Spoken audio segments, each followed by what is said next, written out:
let's start with Avery's car section.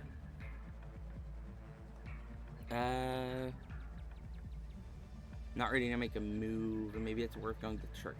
Thoughts? No. I'm going to someone I can trust.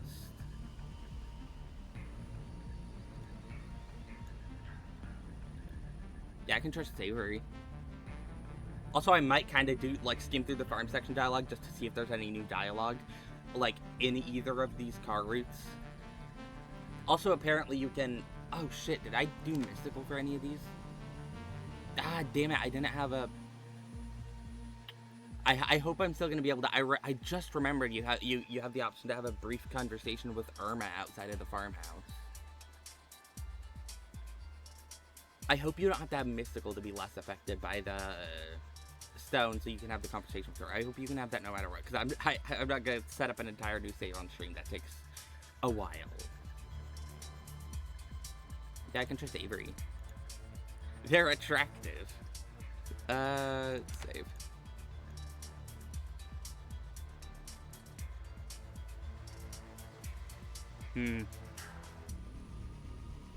They're the only other side I know here. I gotta pick something slightly less shallow than they're attractive. That is a very funny dialogue option. I kind of forgot there was that option. Oh shit, wait, hold on. Avery is the only other outsider you know of in Scarlet Hollow, which means that maybe you're the only person in town who can understand you right now. That they're the only person in town who can understand you right now. Run to Avery. Go to the diner. You arrive just outside of the diner, breathless and panicked. And you just happen to catch Avery as they're slipping out the front door. Whoa, hey. You look like you've got the devil chasing you. It's alright, nothing's after you. Not as far as I can tell. Though you might want to avoid the diner today. There are some miners posted up in there that might give you trouble. Or, I guess, ex-miners. They all got fired. I don't think the strike went very well. What's rushing you out here so early? Just excited to see me? Tell them everything. You try to take a few deep breaths and stutter out the story of your strange morning. Avery nods along, their eyes widening as you describe everything you saw on the estate. Waking up on the dusty floor, the long dusty hallways of your family's secrets, the cell. What the hell? Holy shit. That's who I was when the ghost possessed me. Whoever was in that room. That's crazy. Charlie must have met them. That was, what, the 40s? 50s? And Wayne said he was in there, which means that your family has been stuffing people in there for decades. You haven't let Tabitha know you know, right? No, what you ask? No reason to get her panicked, too. Came right to you. I was hoping you might come with me and we could... Is that an actual option? No, because they're, like, going to the farmhouse and stuff to help with Julius's situation. No, I came right to you. Wow, really? Me? Sorry, didn't mean to sound surprised. I'm just glad. But we're not talking about me. We're talking about your cousin who is not looking the most innocent right now, at least as far as I see it. I mean, all this has just been sitting around in her house for her whole life, and she never saw any of it? She never went looking? And the way Stella tells it, she's been doing plenty of her own enforcing when it comes to keeping people out of there. I'm just saying, it kind of sounds like she was keeping a secret. Which means she knew about the secret.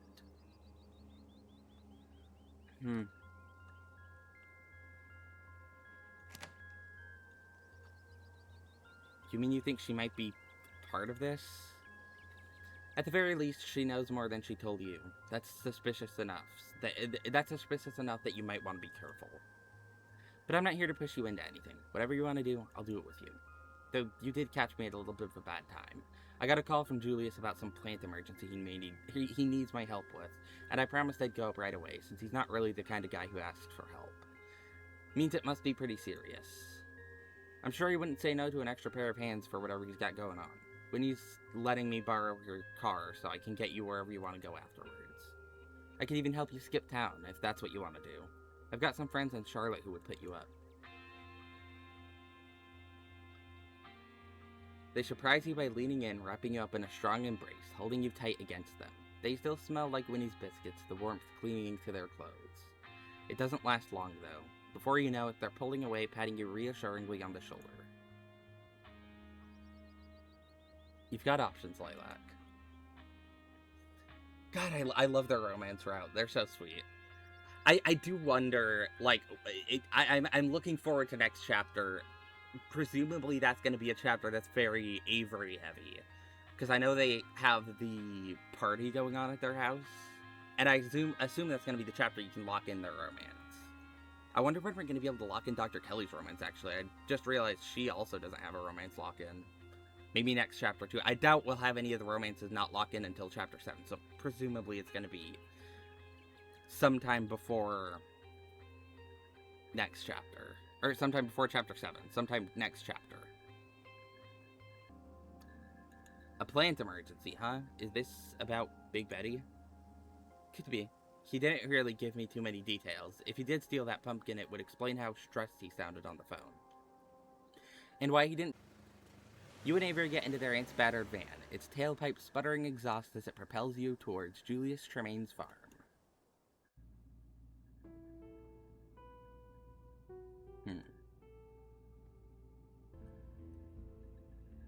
So you have friends in Charlotte, but you decided to move all the way out here where almost nobody knows you? Seems lonely. Sure, it can get lonely. But there's just too much baggage back in the Queen City for me. All the kids I went to school with are out there becoming real estate agents or having babies. We're all doing different things, going in different directions. So I think I'd rather keep the memory of what it was like and not ruin it with the way it would be now. Pretty sure I'd be lonely there too. Happier than anywhere else I've lived. Can't really imagine much that could be better. Except maybe if you stuck around. Things have been a lot more fun with you here. I think it shook people up. Everybody had kind of settled into their routines, but now people are acting weird, breaking their usual patterns, getting riled up. You're good for this place, and I definitely like having you here.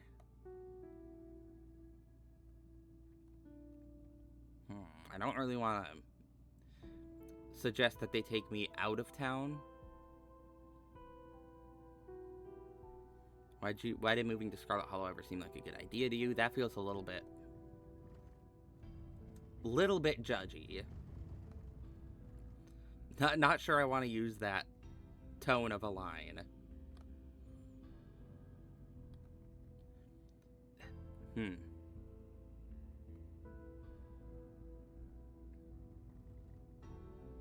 How did this whole situation with your aunt come about? Did she ask if you wanted to live with her? Yeah, she reached out. She heard from my mom that I was couch surfing, but she decided to step in and give me a more permanent place to stay. She'd inherited a little apartment over one of the old shops, so that's where I'm at, just off Main Street. It was kind of beat up when I moved in, but nothing a little spackle couldn't fix. I really haven't been able to thank her enough for doing this. Giving me a job, even though she was doing fine without the help. I think she sees something in common between us. I know I see it. We don't talk much about it, but she and my mom sound a lot like me and my brother. Same kind of troubles, for a lot of the same reasons.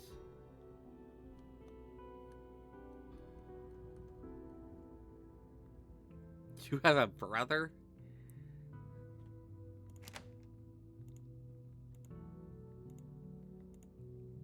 Oh, yeah. We're not super close. They fall into silence.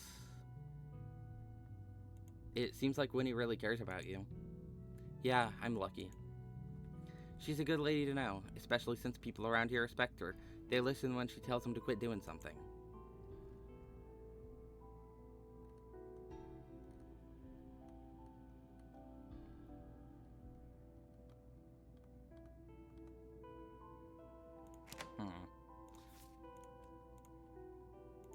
You don't have to hold back around me, you know. I'm happy to lend an ear if you want to talk about the heavy stuff. Avery smiles, though there's a subtle sadness to the expression. That's sweet of you, Lilac. But we've got a long ride ahead of us after this.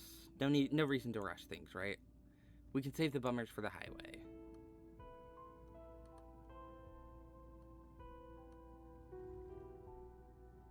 That Julius guy, why are you friends? He seems unpleasant. Nah, he's funny. I know some people around here think he's kind of doomsday prepper, Unabomber guy. Like they expect he might fly off the handle and get himself on the news. I know better. He comes down to the diner just to be around people, because he gets lonely in that old farmhouse by himself. But he has to keep up the act, so he sits in the back booth growling at anybody who gets too close like a feral cat. I figured him out pretty quick. He's no Unabomber, just somebody who needed a friend. I've been there, so being that friend was the least I could do.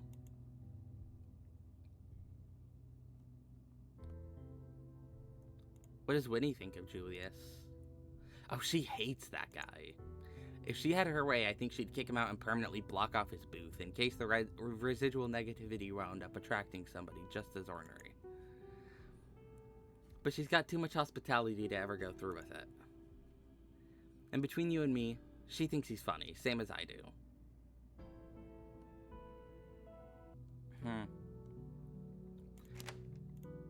Let's save before this, in case this is a little bit pushing boundaries. Your parents, did you really leave home over just an academic dispute, or was it something more personal? Avery laughs. Who cares? I'm not there now, and life is good. Fair? Right in silence. You let the humming white noise of the road overtake the two of you, settling back and watching the trees go by. Trying to enjoy your last day in Scarlet Hollow. Last?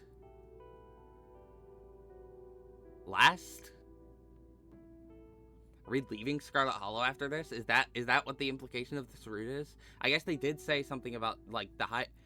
I guess, yeah, they mentioned their friends in Charlotte who were gonna help me out with a place to stay, so I guess, yeah. They did mention the highway thing, and obviously there wouldn't be a highway on the way to Julius's. It's in the same town. As the trees part, the woods thinning and giving way to messy patches of scraggly, end-season garden vegetables, you feel something familiar.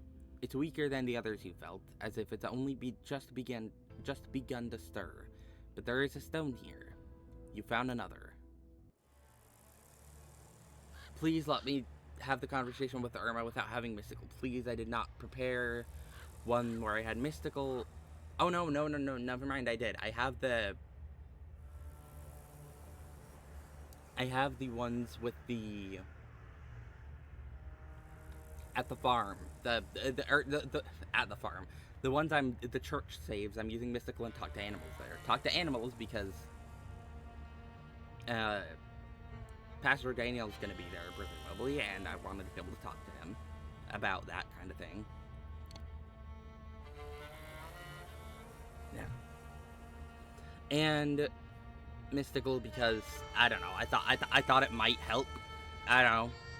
Going around a church, especially one with, like, a steaming stone there, maybe it'll help. Maybe I'll be able to sense the stone there or something.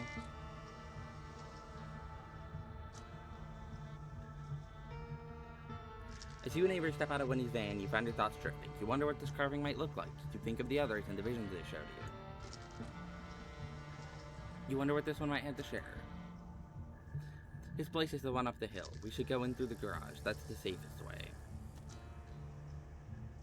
Hey, you're the kid who works at the diner, ain't that right? Yes, ma'am. Avery, Lilac, and I are just going up to see Julius. Don't mind us. We'll stay out of your hair. Oh, so this is Lilac. I'm Irma Calloway, Duke's wife. The police you said was there. The police said he was there when it happened. Don't tell me any details. I don't want to hear him, and that ain't what I stopped you two for, anyway.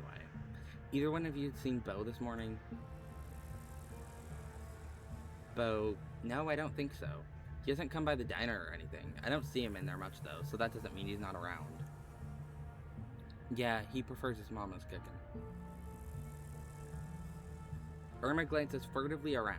She's hiding her panic, but you doubt she'll be able to keep hiding it for long if Bo remains out of her sight. You two are heading up to see Julius? Seemed Bo may have had a similar notion. Said something to that effect last night over supper, since he's got it in his head that Mr. Tremaine stole that big pumpkin he was growing with his daddy. I didn't think he meant it. He's always been a good boy, never started no fights or nothing. Figured he'd wait to let the police handle things. But now I'm worried he got sick of waiting. If you two see him in there, you send him home. Tell him that pumpkin ain't worth breaking no laws over. Alright? Will do, Mrs. Calloway. Save?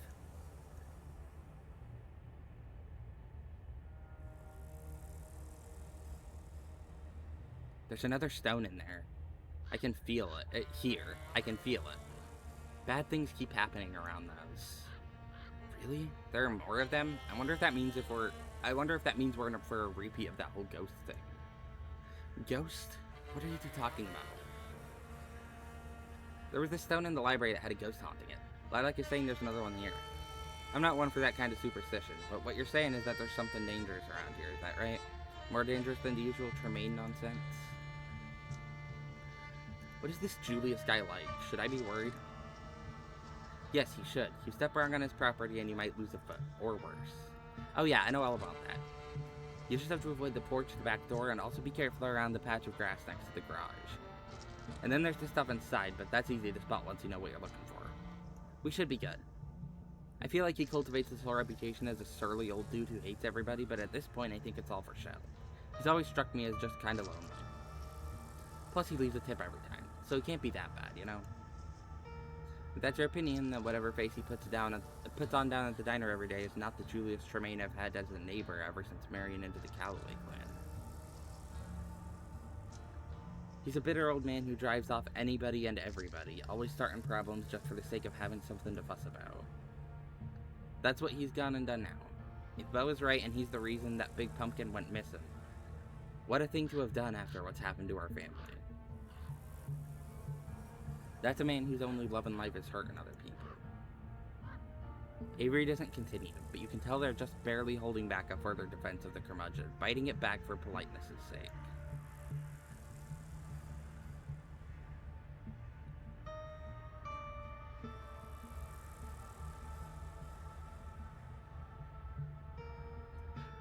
Yeah, way to reassure her.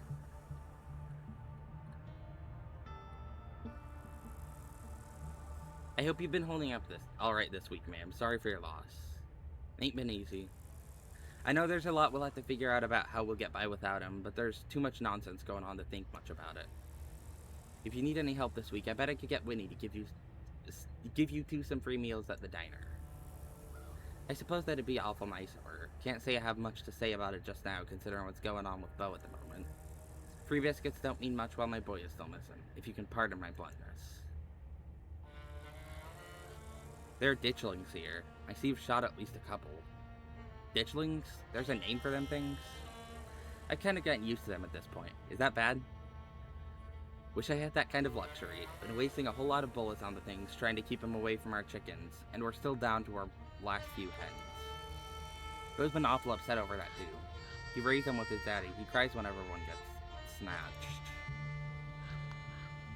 I suppose Big Betty getting stole was a bridge too far after all that. Have you been seeing any animals with strange growths recently? That's where they come from, according to Lilac. They've been laying eggs in the local wildlife. And what's left of my chickens. Now don't say another word about them. I'd rather not have to know. I just want them to leave us alone.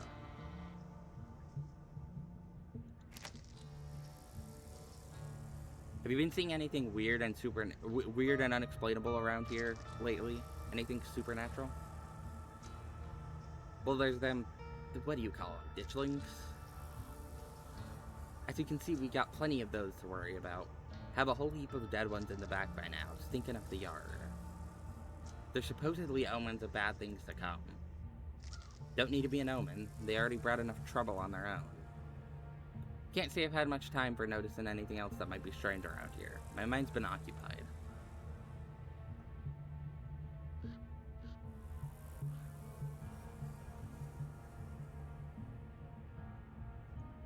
I'm sure everything is gonna be just fine. No need to worry, okay? That's right. Other people are involved now. It's not all up to you anymore. Who knows? Maybe the two of them are just talking things out over coffee. No need to get too worried until we know what's going on, right? Irma gives Avery a quick once-over. She does not seem impressed with what she sees. Anxiety still creases her brow, her frown deepening. Our Beau doesn't drink coffee. I'd better go ahead and see about calling the police. Erma casts one last furtive glance up towards the farmhouse on the hill, then she hurries off, back to her own house to call the local authorities.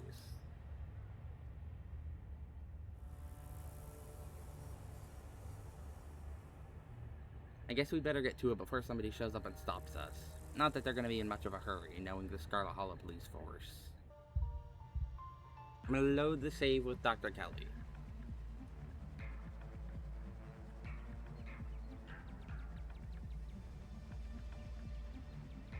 Going to someone I can trust. I can trust the police. No, I cannot. You can trust Dr. Kelly.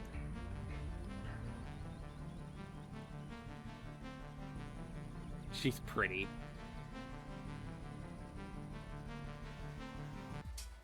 I feel like she'll keep me safe.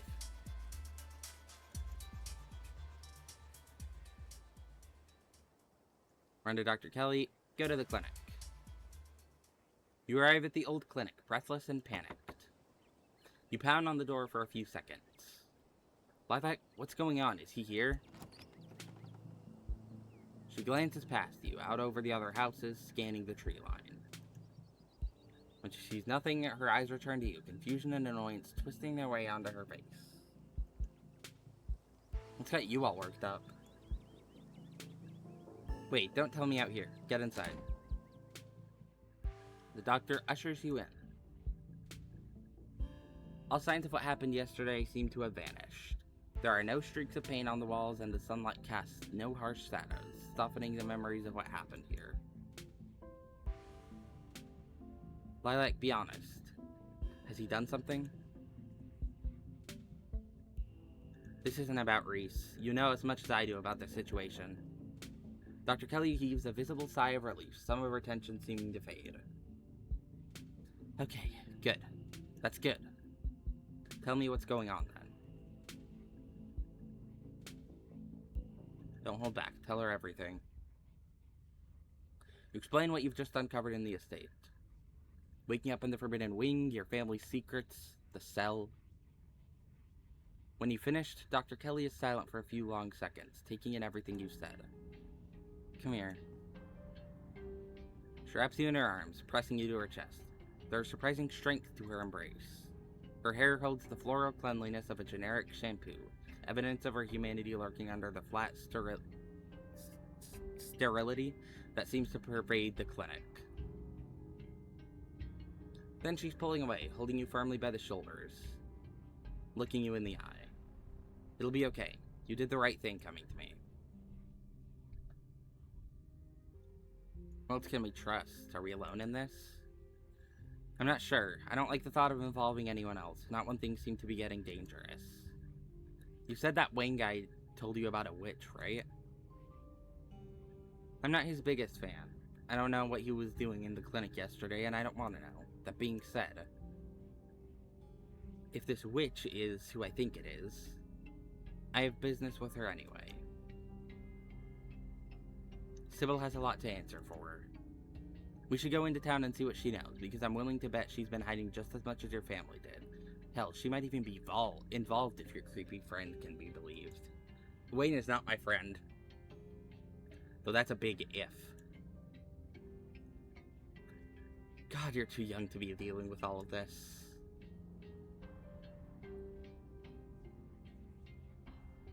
I'm not that young anymore.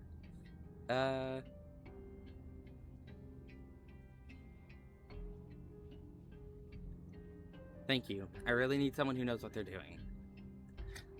Don't thank me yet. My usefulness remains to be seen. I'll grab my gun and we can go.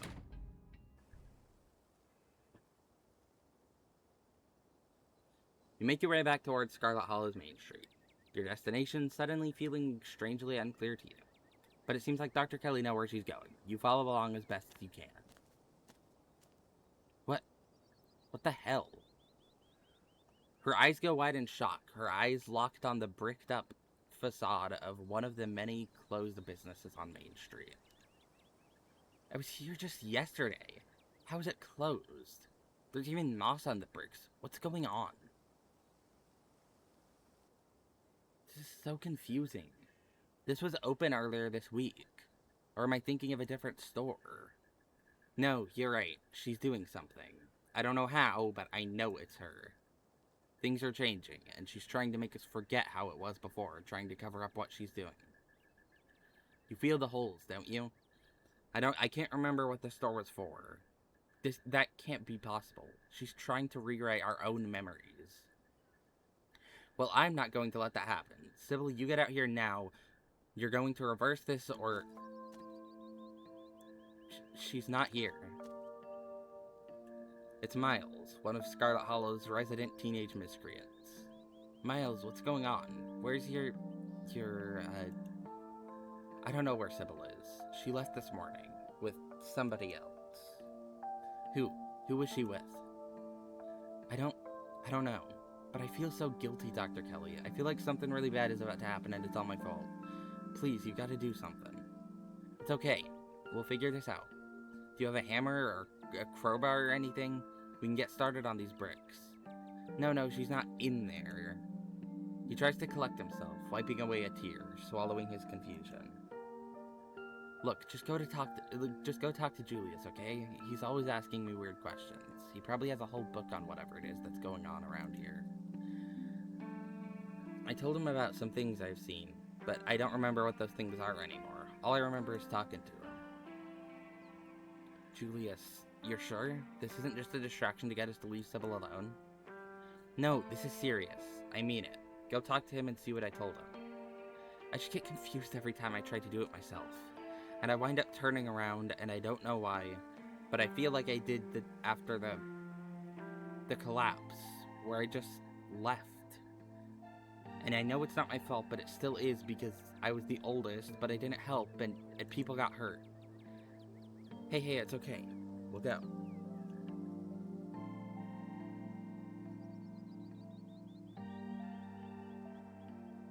I promise we'll figure this out.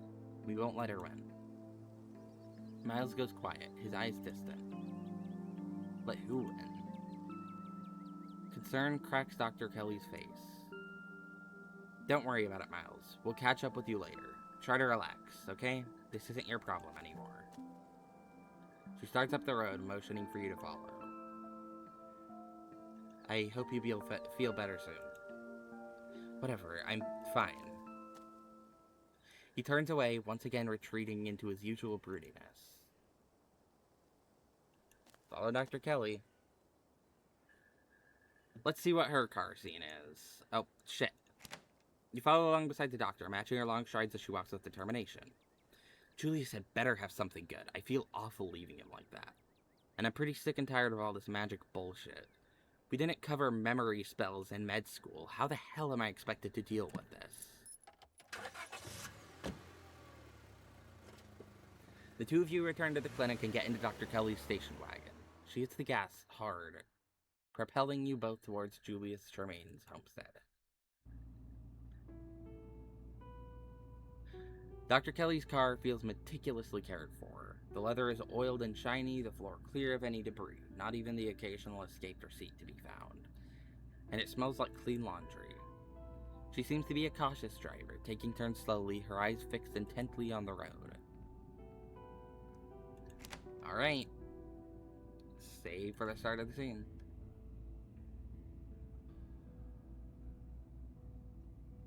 What do you know about the people who live out at the farms? None of them come to see me, so mostly just what I hear. I've met the older couple, Duke and Irma, and their son, Beau. He's in his early 30s, but he was in school for a while before he managed to graduate, so I feel like I saw him at a few events while Reese was growing up. Really good kid. He was always helping pack up chairs and that sort of thing.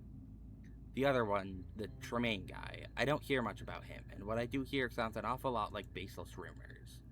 They say his parents were cousins, though somehow I doubt that. Even around here, it's not that common, and it's much more common to accuse people you already don't like of being born from an unholy union or whatever. They also say he set up the place with booby traps to protect some bunker full of guns, maybe? Or just survival gear for some apocalypse. And I even heard that he killed somebody and did time for it, which I've seen no written record for. But the one thing I do know is that he hates his neighbors, so he has me worried.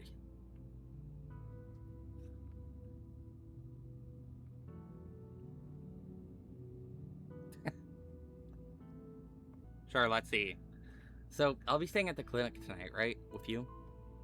If your idea is to find somewhere safe to sleep, I'm not sure. Reese could always come back. I'm not even sure if I'm safe there.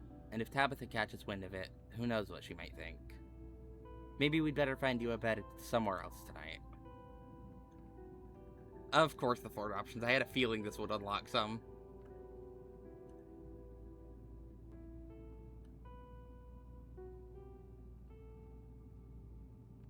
Smile silently.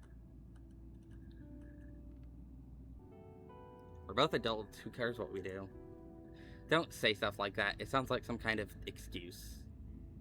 And what were you saying we're going to do exactly? You're making some serious assumptions. Yeah. I never should have told you about those stupid pre-pregnancy dreams. All I did was put ideas in your head. Maybe not the best of the options there. Hence why I saved C. Wait, what the fuck? Oh, wait, this was before the staying at the clinic tonight, right? Yeah, okay. If you'd rather I stayed away, that's not a problem. But I do like you, you know? I know. I don't want you to stay away. Please don't. Look, I can set you up with a bed, but I'm not sure this is going to be what you think it is, so don't get your hopes up. Fair enough. That was a better one, yeah.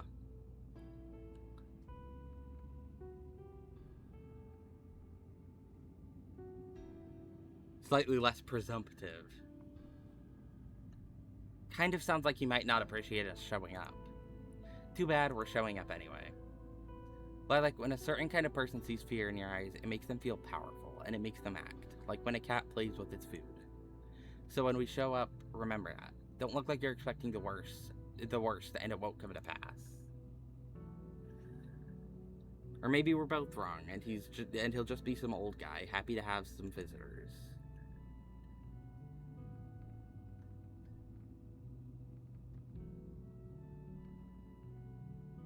You must be so tired, always having to put on a brave face, helping other people even when things are hard for you. It's just how I manage. I'm used to it. I'm not the kind of person who can sit around letting my problems eat me up. I need to be doing something. So people rely on me to act when others would freeze. Even if it means I might sometimes do something without thinking it through as much as I should. I'm not gonna stay with this dialogue option, but I am curious what the response is gonna be. I have a really bad feeling about this. We should just leave town. I don't care about unraveling the mystery. I'm the only doctor in town, Lilac. I'm not gonna leave these people now, right when things are getting dangerous. They need me. And what can I say? I've already started to like the whole assistant thing we have going on. So you're saying too. Wait, the response to that was kind of sweet. I might actually keep with that dialogue option. The closer you get to the farm, I wasn't gonna keep with that one because like I don't really want to pick the options that are like I just want to leave town. It's a fair thing to want to do in this situation, but I'm not picking that for my characters and this. But honestly, that response was pretty good. That was actually a nice dialogue option. I like that one. The closer you get to the farms, the more strongly a horrible feeling settles into your gut. A feeling that by now you're more than familiar with. Another stone. There's something terrible waiting for us at the farms. I can feel it coming. Oh no. You don't think it's one of those stone carvings, do you? God, what if it means there's something else like Reese? Kind of. Not of the same kind. But pumpkin monster baby. At least the tranquilizer gun is in the trunk, though I'd rather not have to use it. Right in silence. You let the humming white noise of the road overtake the two of you, settling back and watching the trees go by, trying not to think about anything outside of the safety of the doctor's car.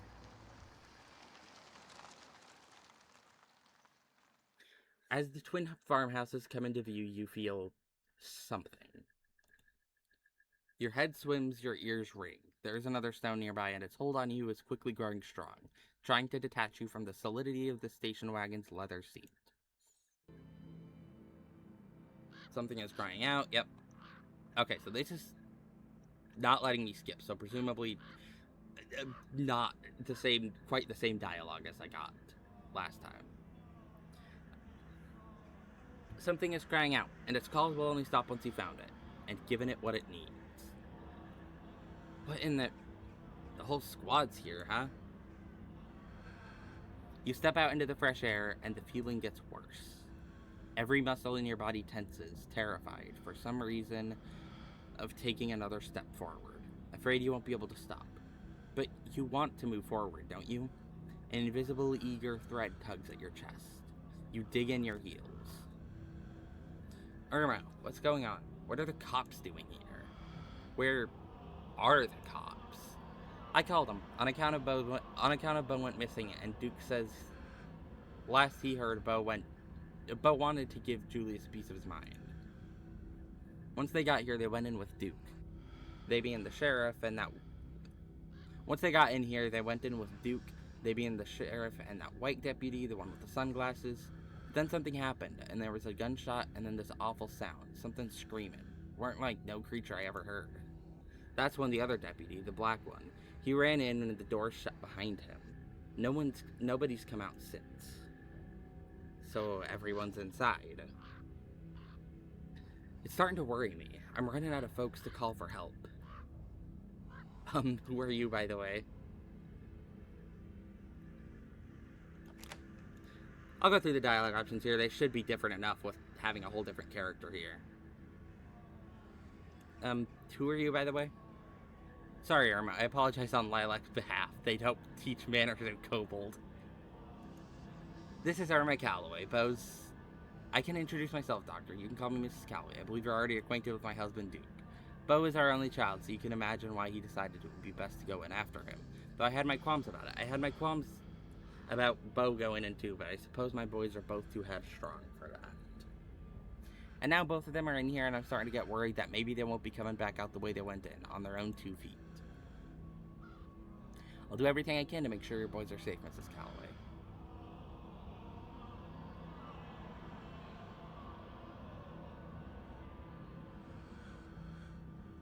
That Julius guy, what kind of person is he? Is he usually open to conversation? No, I would not say he is. It doesn't do well to speak ill of people, but that man is rotten, inside and out. The Tremaines have always been that way. Ornery, and they keep to themselves. His parents were cousins. That's what Duke always said. The Tremaines trying to keep their bloodline pure. So it's not like he can help that he inherited a double dose of their family poison. Why was Bo trying to give Julius a piece of his mind? I'm sure we don't need to get into the why, Irma. You've already had to tell the police. I'll tell it as many times as I have to, if it means somebody gets something done about it. He and his daddy was growing a showstopper pumpkin for the state fair, and a couple of days ago it vanished out of the patch. Which of course had the boys concerned, considering it was over 1,000 pounds. But they know who done it, since we all know how Julius Tremaine is about the property line. Bo and his daddy did right and went to the police first, but of course there wasn't much help. Never are when it comes to Julius. They're scared of him, I bet. Her words sound tinny in the thick air. Your mind is trying not to hear the woman, your focus slipping, but you persevere. So Duke was talking about taking matters into his own hands. Not the first time he went on a tear like that. Nothing usually comes of it. But Bo took it serious, said he wanted to talk some sense into Julius. We told him not to. But he went up there anyway, even though we both said how dangerous it was. He was proud of that pumpkin, said it was going to take home the grand prize. And now it's been hours, and he's still in there. Every question you ask is more time spent not being where you're supposed to be. And time isn't something you should be playing with right now. The itching in your head has told you as much. It's okay, we'll get Bo out of there. We're on the case. Who's we? You don't think you're going in with me, do you? Yes, you do. You have to go in there whether you want to or not.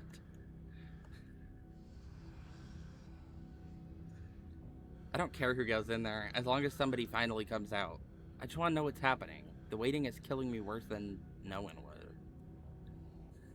Oh, hold on. There was somebody else, too.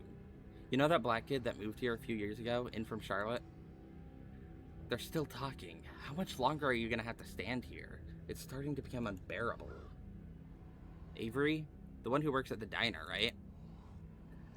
I suppose so. I don't tend to go in much myself. It's one of Tremaine's haunts. That kid came by just before I called the police. Went in before anybody but Bo. But Avery still hasn't come out either. Their words are starting to blend together, as if you've heard enough and don't need to hear any more. It doesn't matter if people aren't coming out, as long as you're still able to get in.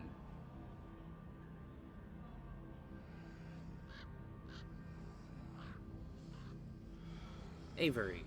Friends.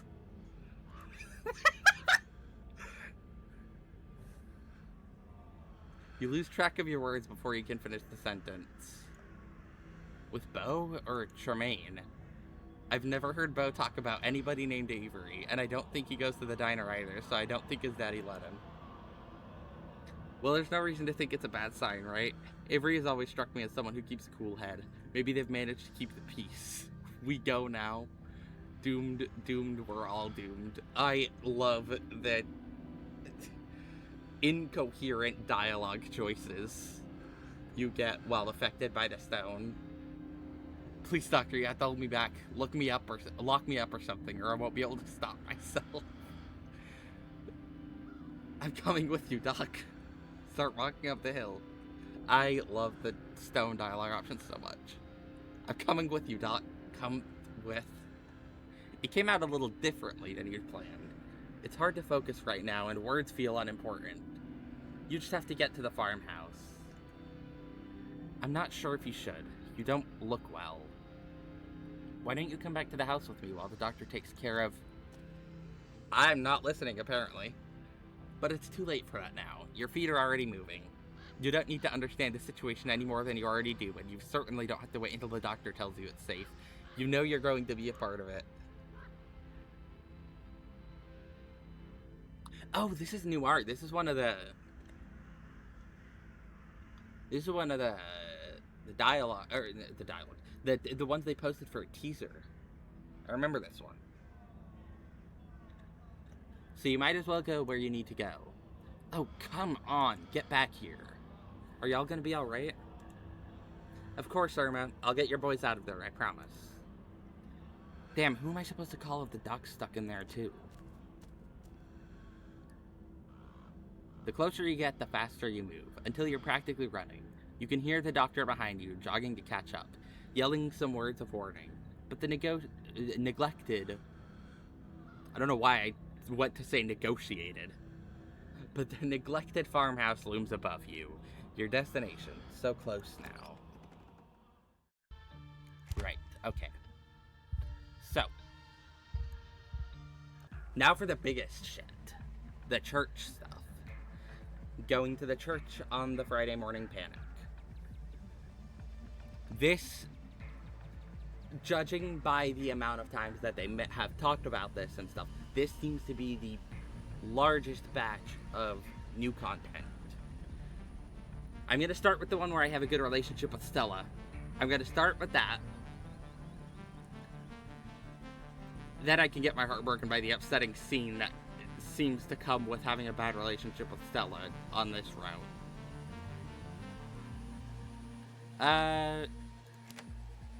Alright, I already have to save directly right here.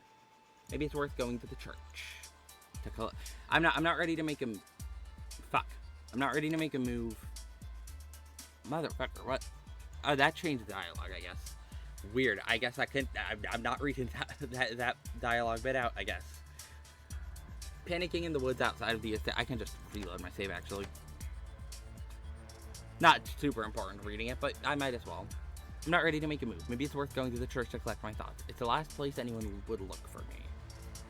And I do have, as I mentioned earlier, I do have Mystical and Talk to Animals on the church saves. Panicking in the woods outside of the estate isn't doing anyone any good. The pastor seemed keen to connect with you yesterday, and it seems that almost nobody bothers to attend service at Scarlet Hollow's First Baptist Church. You can figure out what you're going to do next after you've had a chance to catch your breath. Oh, interesting. So this is less going there directly. Like, I presume I'm going to talk to the pastor at some point in this route. Interesting, it's not directly just going to talk to the pastor as much as it is no one's going to look for me here, because barely anyone goes to the church in this area. That's an interesting angle to go there for. The yard of the Scarlet Hollow First Baptist Church is quiet, without a human soul in sight. For the first time since you got to town, you approach the massive yet plain entryway. Closed until further notice. Sincerely, Janie.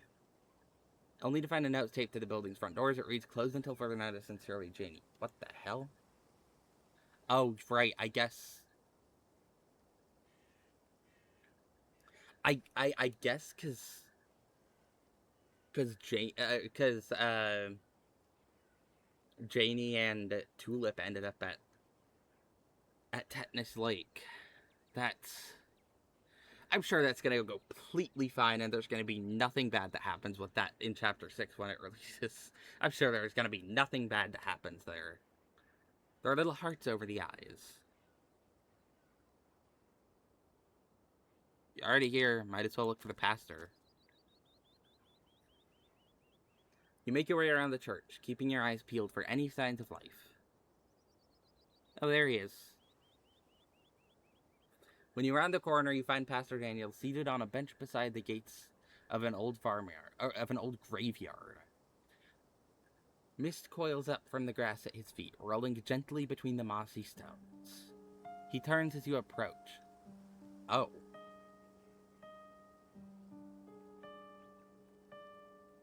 Whoa. New music. Slower version of his theme. Startling slightly at the unexpected intrusion. Lilac, I didn't expect to see you out here. Or anybody, really. Families around here tend to have family plots. You probably won't find too many familiar names. If you're looking for any Scarlets, you'd be better off trying your own backyard, haha. Unless you were looking for me? Oh wait, you came by asking about Stella yesterday. Did you manage to find her? Or should we start putting out missing person flyers? We found Stella. I think she's doing a little better now. Oh, that's good. What a relief. Though you don't look particularly relieved. You look just as stressed as yesterday, maybe even more so. Did something else happen?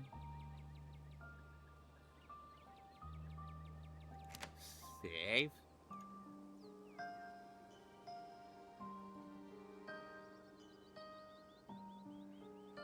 I actually did come here looking for you. You're one of the only people I trust.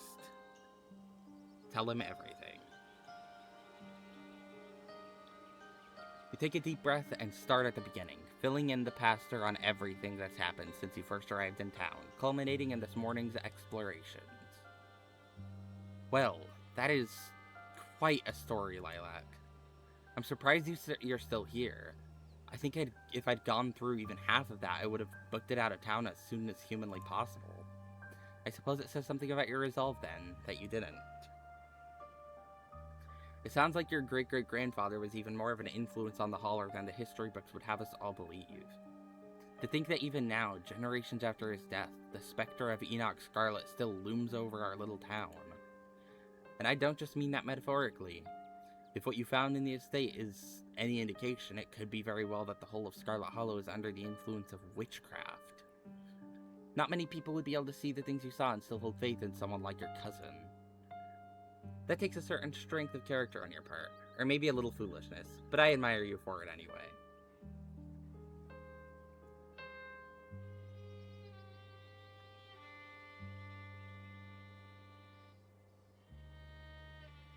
I wonder what this would change in general, like, telling him about this specifically. Because it seems like he's going to play a major role next chapter. I wonder if that's going to, like, I have to assume that's going to change dialogue next chapter, right? Because I'm guessing next chapter, if you didn't tell him about it, you can get the option to tell him about everything. I wonder what the different dialogue is if he already knows.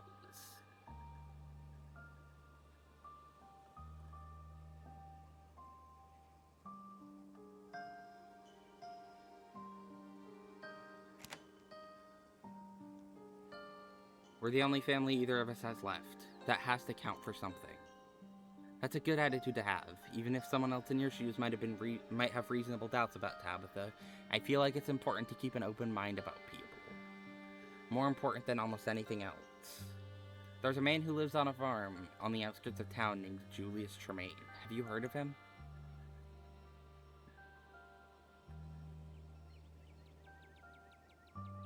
What an asshole. Yeah, I've met him. What's he got to do with things? You ask almost anyone in Scarlet Hollow about Julius, and they'll say just about the same thing. Nasty old bastard. Crazy inbred hillbilly. They won't even spare a bless his heart behind his back. And if you were from around here, you'd know what a serious condemnation that is. You might think all this must mean he's been a scourge on this town, making enemies of everyone he meets. But let me tell you about his sins, as I have witnessed them. He's rude, he's unkempt, doesn't bathe as much as he should. Every now and then he'll get into a scuffle with his cousin, Duke Calloway, though whether he starts any of those or not is up for debate. And he struggles with reality, I would say, but that's it. And people in this town hate him for it, even more than they hate going to church. None of them could tell you why he does things they don't like, because none of them have bothered to ask. But as a friend of mine once said, judge not lest ye be judged, so let me tell you what I've seen Julius Tremaine do. There's this Greer kid, Avery, who works at the diner. Nobody bothers to be friends with Avery, because Avery's a little different. The town's not as outright mean to Avery as it is to Julius, but that's southern politeness for you. Wide smiles and warm greetings that freeze you out of the bits of humanity that actually matter. Julius talks to Avery, though. Julius is in the diner just about every day, and I get the feeling it's mostly for the conversation. Heck, Julius built a bench for Avery's garden so people who don't even give them the time of day can enjoy the kid's hard work. Even pretended it wasn't him at first, maybe hoping that Avery would think someone else actually cared. Actions speak louder than words. He may be a different person to have a conversation with, at least by southern standards, but there's more to him than other people allow themselves to see.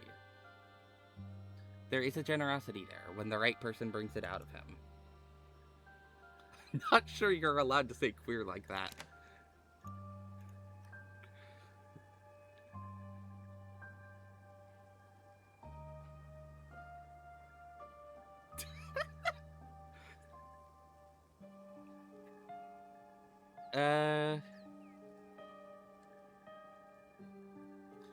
You seem to have nice things to say about Julius and Avery. Why aren't you friends with either of them? Who's to say I'm not? I like to think of myself as everyone's friend. Though maybe I'm more of a future friend for those two. It's not for lack of trying, of course, but there's a baggage that comes with my position. Julius Tremaine wants nothing to do with me, and it would seem that Avery has a complicated relationship with the church, given their background. But maybe one of these days I'll get them to break bread with me. A congregation of misfits would suit me just fine, considering I'm in a similar boat in the town's eyes.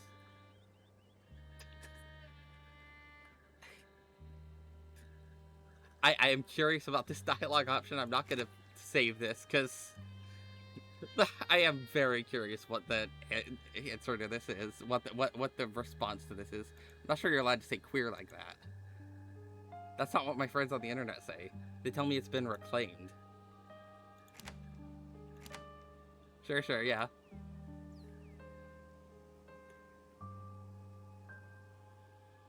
What the hell does any of this have to do with my problems? I don't get it. Why are you telling me this?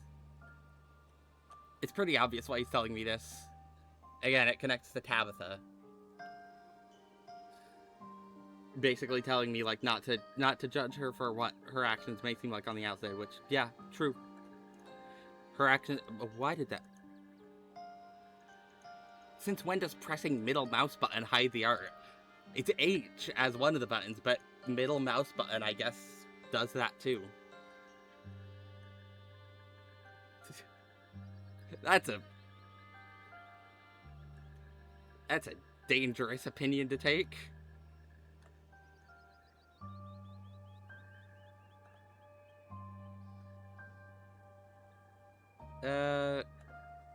I don't like either of these dialogue options.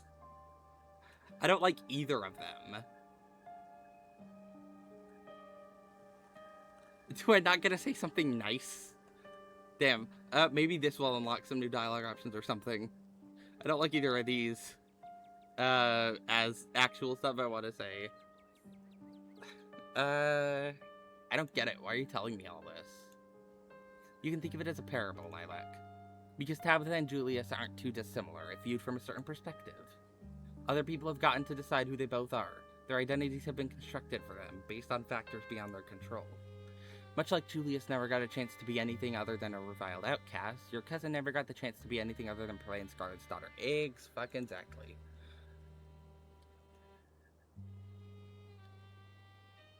But you didn't grow up here. To you, Tabitha can be anything, or anyone. I know you're willing to give her the chance to explain things, but you still don't trust her enough to go see her before you came to me, of all people. So if you're looking for someone to give you a nudge, then I'll give you a nudge. Just because I want to believe Tabitha has nothing to do with our family's past. It doesn't mean I'm gonna just tell her everything I found. I should really go talk to my cousins, shouldn't I? But if they're right about Julius, I think people only get ostracized from society for good reasons. Oof. I can't, no. Not only. Certainly not. I should really go talk to my cousin, shouldn't I?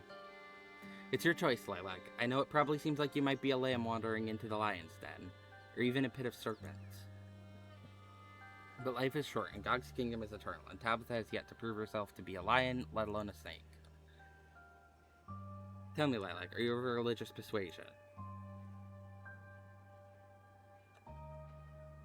Oh god, you're trying to convert me. I don't think he is. I thought that at first. I thought he was one of those kinds of people who, like, forces their religion onto people. Which is why I was very much hesitant towards him at first. I don't think he is. I've gone through playthroughs where I'm, like, specifically tell him, like, I'm not religious. And he fully respects that.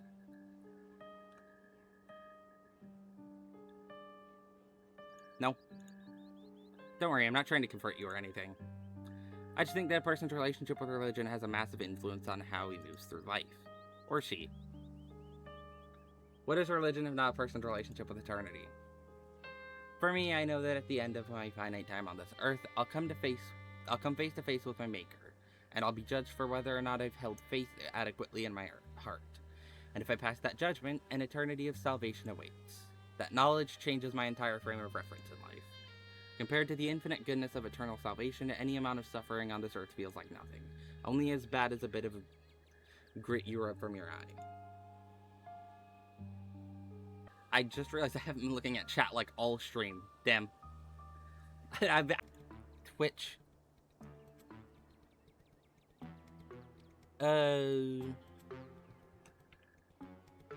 Shows that I'm live for 11 seconds. Maybe is it back? No, it's still not showing any video. What the hell, Twitch? Restart my app and see if it'll... If it's... Come on. Oh, is it maybe back?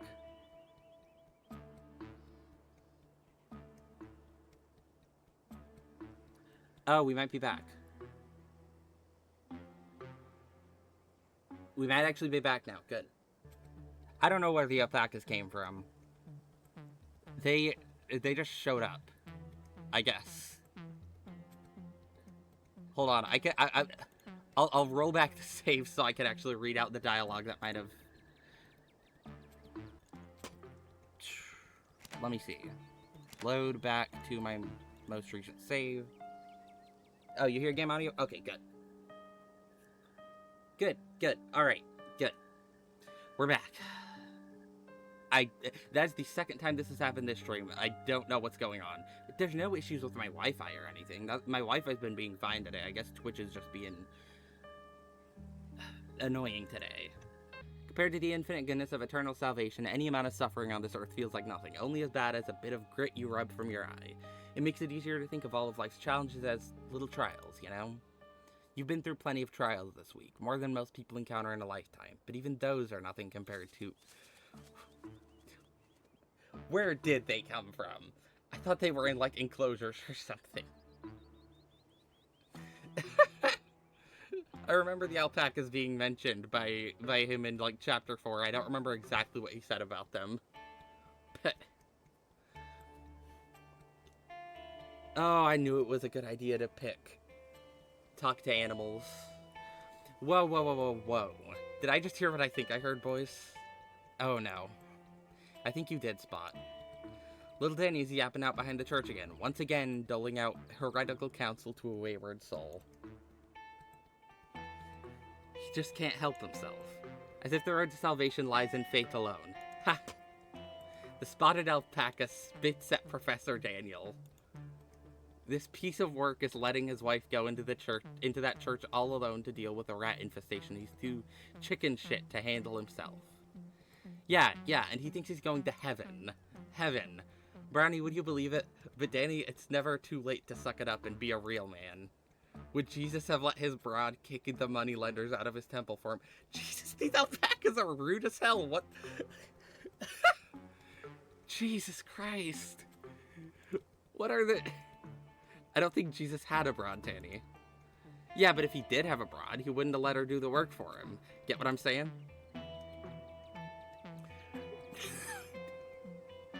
Oh, this might be one of the better animal interactions in the game. But he didn't have a broad, Tanny. That ain't in the Bible. Have you read the Bible? Have alpacas read the Bible? The spotted alpaca nips the brown one on the backside of his head. Brownie, you big oaf, none of us is saying Jesus had a broad. He's saying it. It's a metaphor, Brownie, a metaphor. There ain't no metaphors in the Bible, Danny. Shut up, both of yous. We don't want to scare off the wayward soul. Oh my god. This is the best interaction so far of the new content.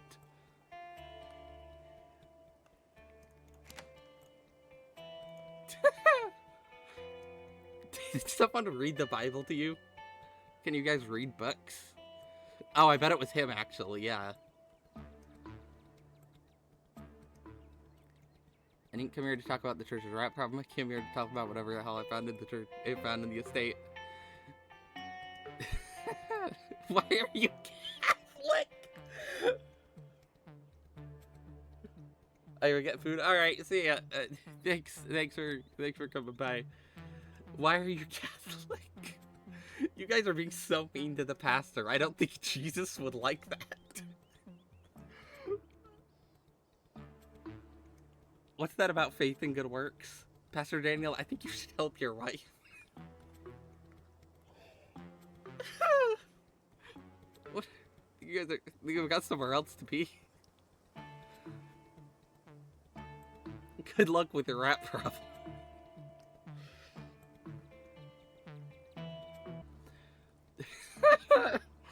This is the best fucking interaction in the game.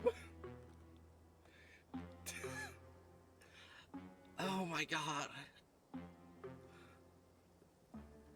Why is this the funniest shit in the game? Oh my god. Okay. The dialogue options here. I don't know what to... I made a save on this specific dialogue option, right? Yeah. Just leave. Reasonable, honestly. 3 alpacas come out of the trees. And start insulting him, spitting at him. Why are you Catholic? We used to live around some very slick churches. Real gorgeous old things with architecture and everything.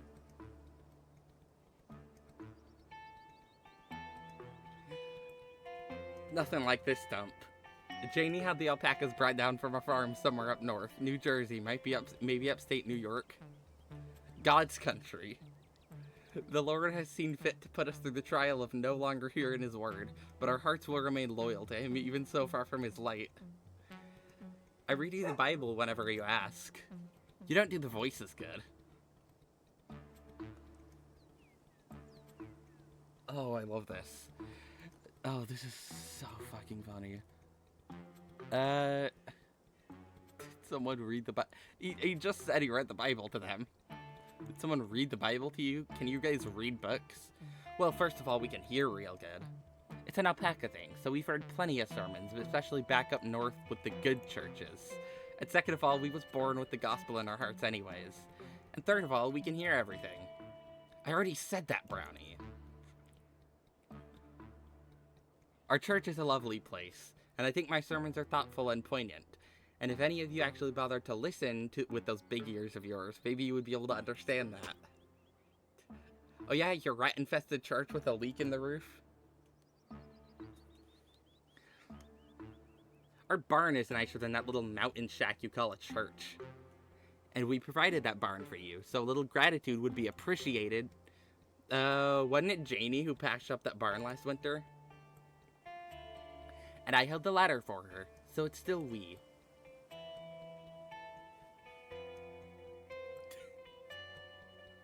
Oh, I love this. Pastor Daniel, I think you should help your wife.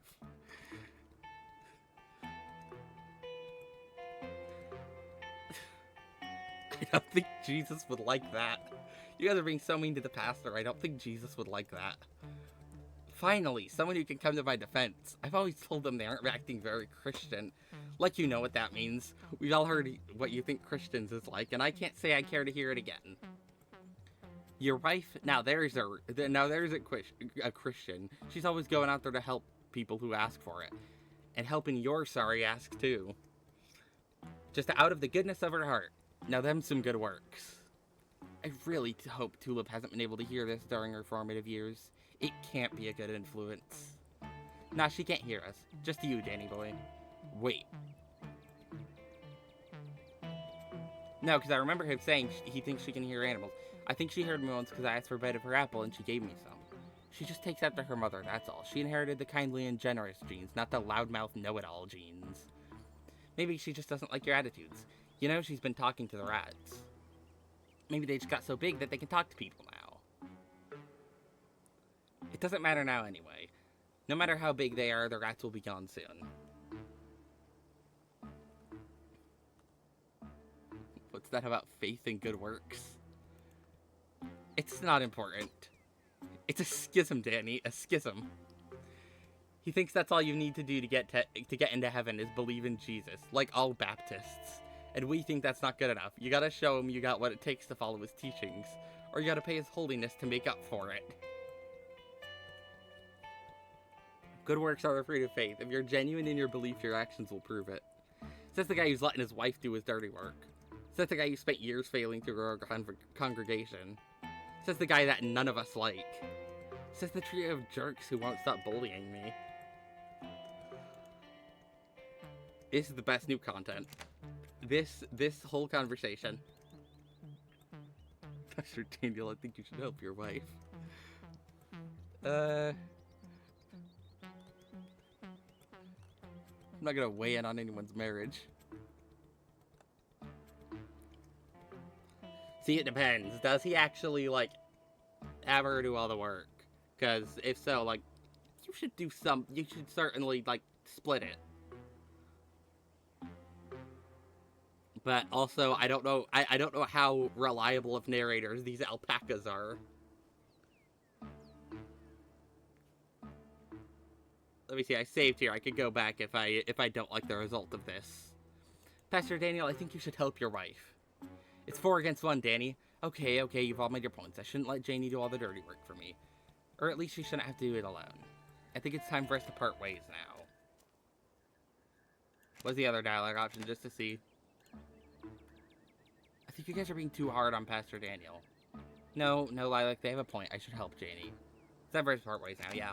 Okay, so it's about the same result either way. I think you should help your wife. The pastor walks you politely back to the main driveway, away from the misty graves and feisty animals. Sorry to be sending you on your way, Lilac, but hopefully our talk helped you get your thoughts in order, even if it was cut a little short. I'll be rooting for you. Despite the abrupt end to your conversation, you feel an unexpected tranquility wash over you. A certainty that you couldn't quite grasp until now, staring up at the old edifice of the... up at the sad old edifice of the Scarlet Hollow First Baptist Church. Yes, you can talk to Tabitha, and you can do it with an even keel. Turn to the church in your hour of need. Let's go. New achievement. I think that's my first new achievement from this. Let's actually see. Let's actually do the Irma talk with Tabitha, actually. As the twin farmhouses come into view, you feel something. Your head swims, your ears ring. There is another stone nearby, and its hold on you is quickly growing strong, trying to detach you from the solidity of the leather seat beneath you.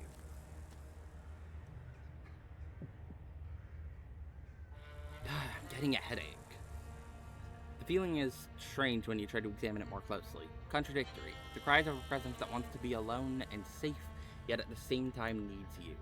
It's bringing something into this world, and you'll be the one to deliver it. God damn, that cop drives fast. Hey, are you okay? You're feeling that thing in there, aren't you? I feel it too. Just keep your cool, okay?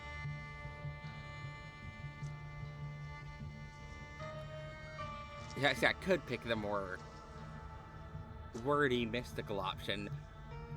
No can do Tavaruni is the one I'm gonna have to go with. Oh, great. It's turned you into even more of an oaf than usual. That's the best dialogue option in this scene. Every muscle in your body tenses, terrified for some reason, taking another step forward, afraid you won't be able to stop. But you want to, don't you? The invisible eager thread tugs at your chest. You dig in your heels. What did the whole town get the... what? Did the whole town get the memo about this? Isn't this a work day for you, Miss Scarlet? I don't need to explain myself to you. You don't have to, but it's generally considered polite. Noted. Now what's going on in the farmhouse? Damn it, I'm getting sick of telling people all this. I told the cops, hell, I even told that black kid from the diner, and not one of y'all has done any good yet. Hey, I only just got here. Wait, kid from the diner? You mean Avery? I suppose that's the one, though I don't go in there much. That's Tremaine's haunt. Okay, so you told all these people what happened. Then what? Did they just wander off? Where is everybody?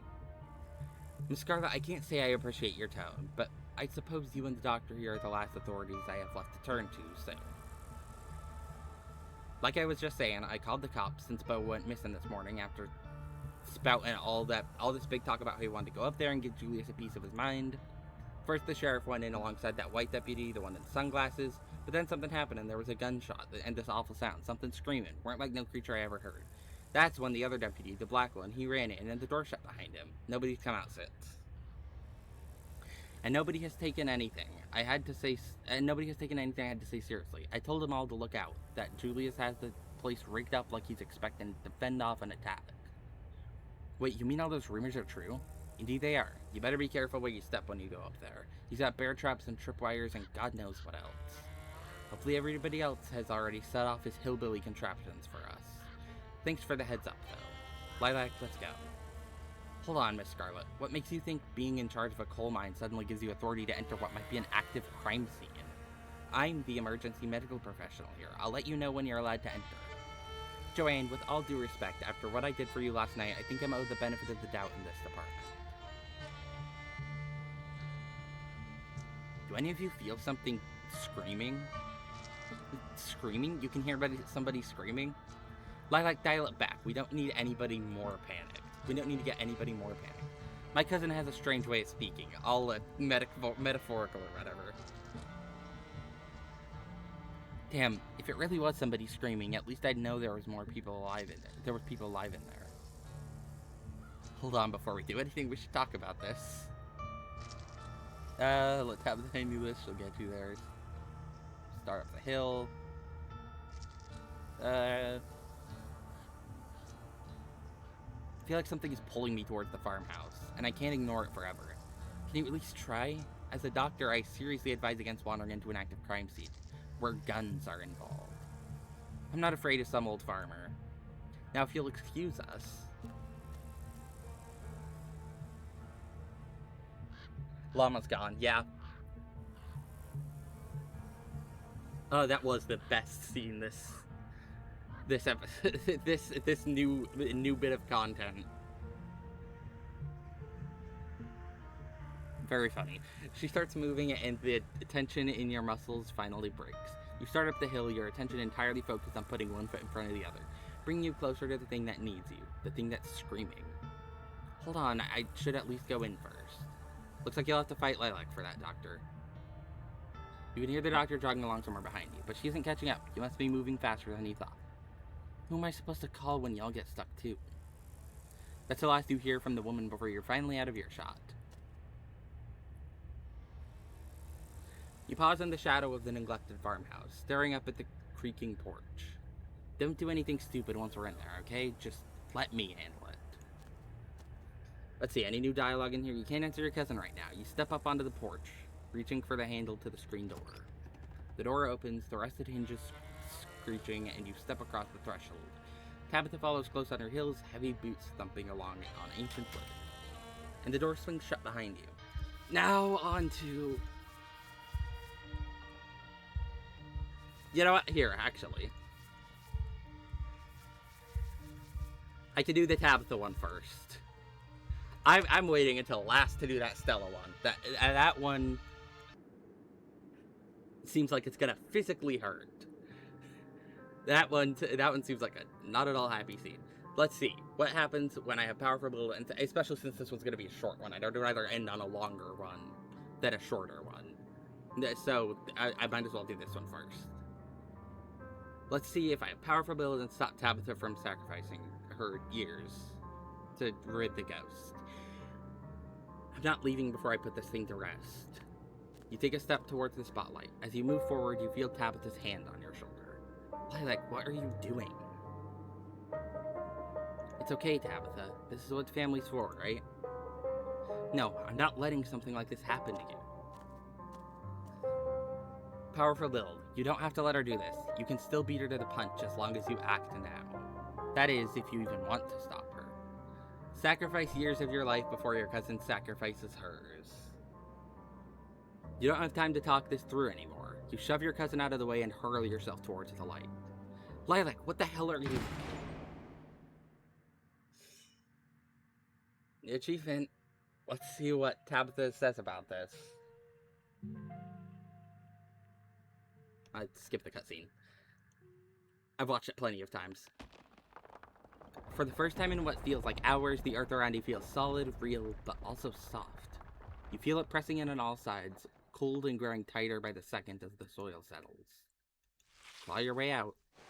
Your arms tear at the earth until they break through into the air. Look back behind you. As you gasp for breath, you take a look at the pit behind you. Charlie's mummified remains stare up at you and sad and broken at the bottom of the pit. You're only able to maintain your gaze for a moment before exhaustion overwhelms you. With the last of your strength, you hoist yourself from the pit and collapse onto the floor. You feel like death.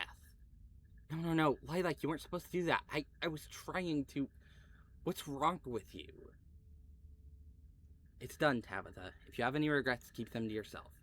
You try and think of words to say, but you're still delirious from what happened and you struggle to form coherent thoughts. Come along, Lilac. Let's get you home. Okay, so like a little bit of new dialogue. Yeah, as I suspected, that one was a shorter one.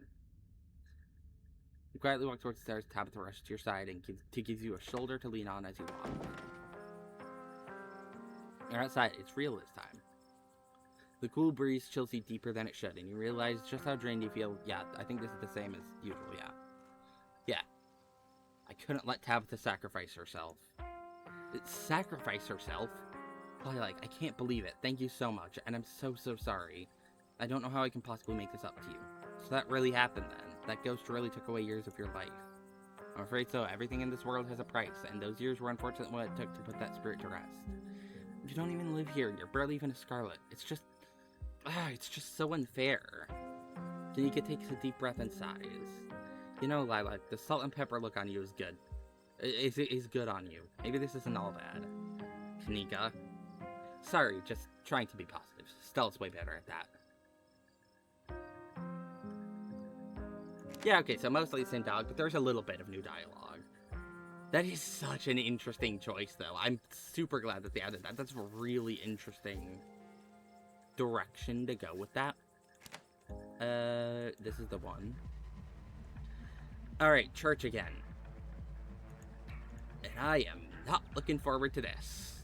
I'm not looking forward to this. I know it's gonna be rollering. I know it's gonna be good. It's gonna be effective. I don't like seeing Stella in a horrible mental state. Is it the same dialogue as... Yeah, it's the same dialogue. Okay. You're already here, might as well look for the pastor.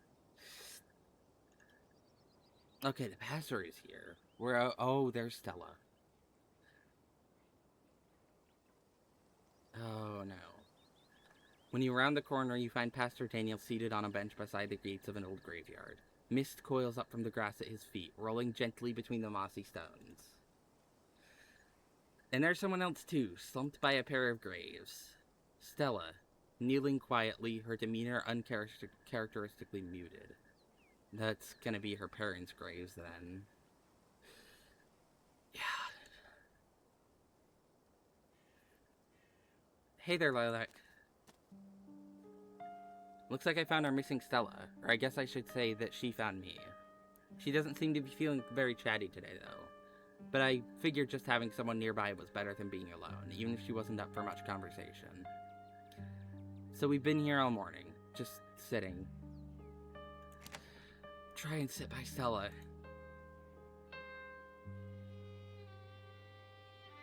Sit by Stella.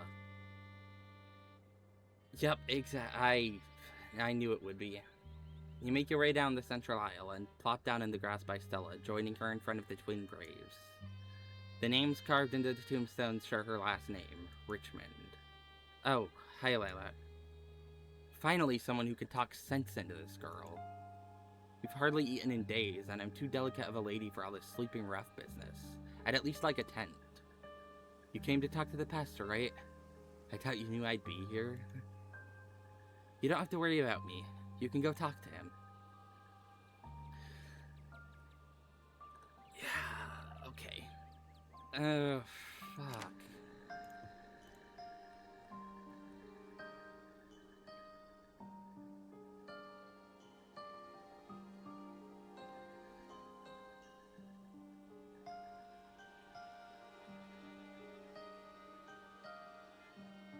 We can talk more if you want. I don't think we really hashed out things last night. Hash things out? There's nothing to hash out. We're totally good. I'm fine. I'm just doing some thinking. It's no big deal. It's not really any of your business what I do anyway. See, she isn't even in her usual clothing for the chapter.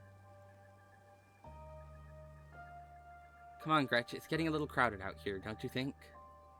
I hope this means we're finally headed home for good. The bag's under her eyes, too. Please don't come looking for me again. I'm tired. I don't want to do this anymore.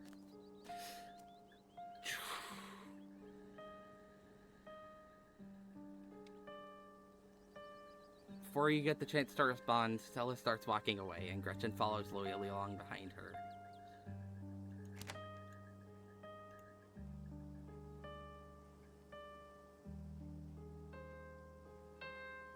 Stella, please don't run from this. Yeah, this is the fucking art. Yeah. This is the fucking art. This is the... yeah, this is the same... Yeah. Stella stares through you with a blank expression. She turns away before she gives an answer. Gretchen glances back at you once, uncertainty brimming in her smushed little face, before the two of them disappear into the woods. Oh my god. She's not even going home. She's just walking into the woods.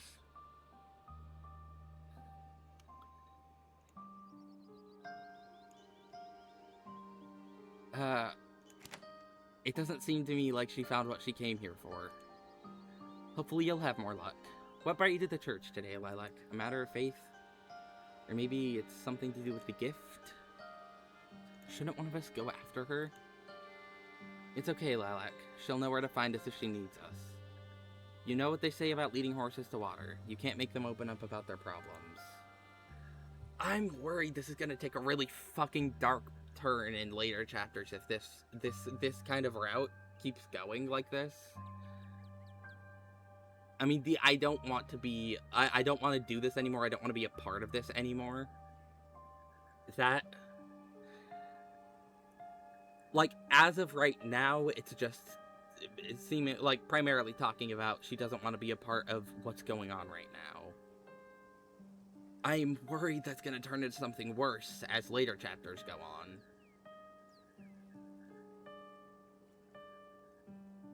Oh my god, that one hurt, yeah. A lot of folks here around here are like that. I'll shut up like clams. Doesn't make my job very easy, that's for sure.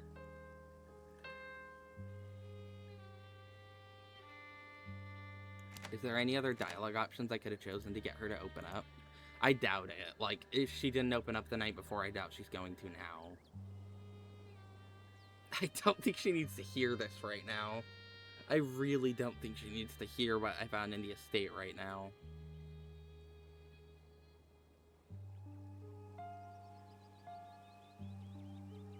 Just hanging out in the graveyard, feeling normal? Jesus, some of these dialogue options are mean.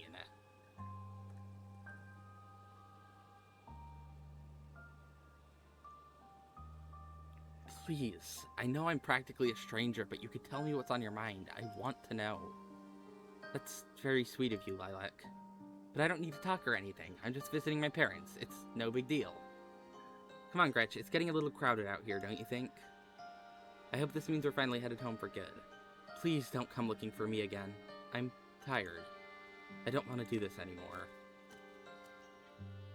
Before you get the chance to respond, Stella starts walking away and Gretchen follows loyally along behind her.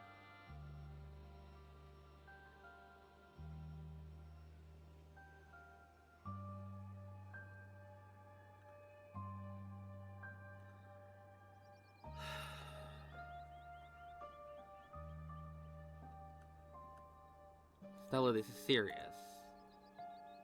Stella stares through you with a blank expression. Yeah, she doesn't even... Yeah, that one was a slightly more pushy one. Let me see what other dialogue... Is there any way you can get her to open up here? I doubt there is. Again, I highly doubt it. It feels like the two I've chosen so far are... Maybe if I pick this one and then...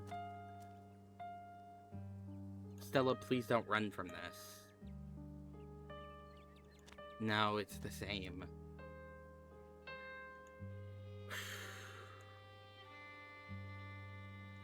Yeah, I was right about that one being... Wow, yeah. What happens if I talk to him without talking to Stella? I wonder.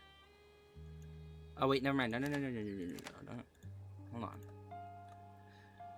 I want to stay here in this spot, but I want to talk to him and see if anything happens. I'm going to skim through the dialogue because it's going to be presumably mostly the same.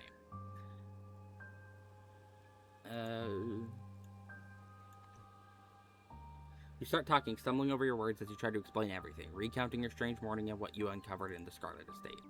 But as you babble out only something semi-coherent about the cell, Stella stands up, forcing a pause. Oh shit, she is here. She is here, as in, she walked over here. Yeah. Why do you keep finding me, Lilac? I don't want to be part of this anymore. Come on, Gretch, it's getting a little crowded out here. I hope this means we're finally headed home. I'm so terribly hungry, Stella.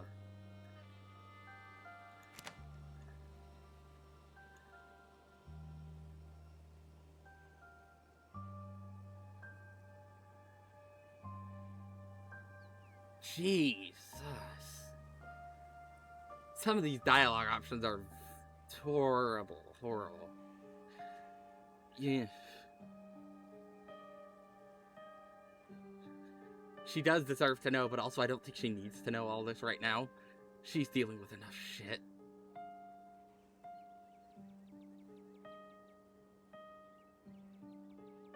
Stella, wait. Can't we just talk? I'm sure it'll make you feel better. And she walks off, yeah. Stella either doesn't hear you or pretends not to.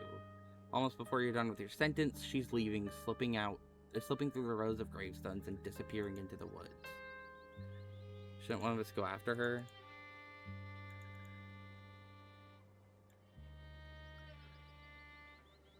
Wow, yeah, okay.